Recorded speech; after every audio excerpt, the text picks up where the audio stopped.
তারপর যেতে যেতে যেতে এক নদীর সঙ্গে দেখা। পায়ে তার ঘুঙুর বাঁধা, পরনে উড়ু উড়ু ঢেউয়ের নীল ঘাগরা। সে নদীর দুদিকে দুটো মুখ। এক মুখে সে আমাকে আসছি বলে দাঁড় করিয়ে রেখে অন্য মুখে ছুটতে ছুটতে চলে গেল। আর যেতে যেতে বুঝিয়ে দিল আমি অমনি করে আসি, অমনি করে যাই। বুঝিয়ে দিল আমি থেকেও নেই, না থেকেও আছি। আমার কাঁধের উপর হাত রাখলো সময়, তারপর কানের কাছে ফিস ফিস করে বলল, দেখলে, কাণ্ডটা দেখলে? আমি কিন্তু কখনো তোমাকে ছেড়ে থাকি না।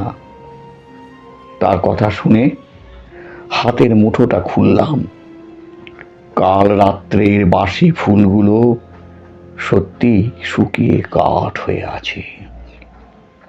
গল্পটার কোনো মাথা মুন্ডু নেই বলে বুড়ো ধারীদের একেবারেই ভালো লাগলো না। আর তাছাড়া গল্পটা বানানো, পাছে তারা উঠে যায়, তাই তাড়াতাড়ি ভয়ে ভয়ে আবার আরম্ভ করলাম। তারপর যেতে যেতে যেতে দেখি বনের মধ্যে আলো জ্বালা প্রকাণ্ড এক শহর।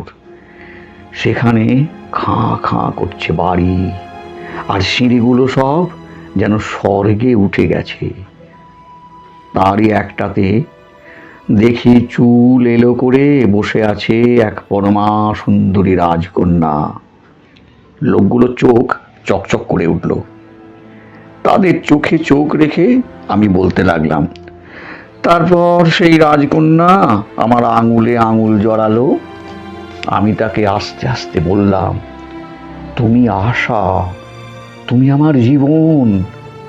শুনে সে বলল, এতদিন তোমার জন্যই আমি হাঁ করে বসে আছি। বুড়ো ধারীরা আগ্রহে উঠে বসে জিজ্ঞেস করলো, তারপর? ব্যাপারটা তাদের মাথায় যাতে ঢোকে তার জন্য ধোঁয়ায় ধোঁয়াকার হয়ে মিলিয়ে যেতে যেতে যেতে যেতে আমি বললাম, তারপর কি বলবো, সেই রাক্ষসী আমাকে খেলো।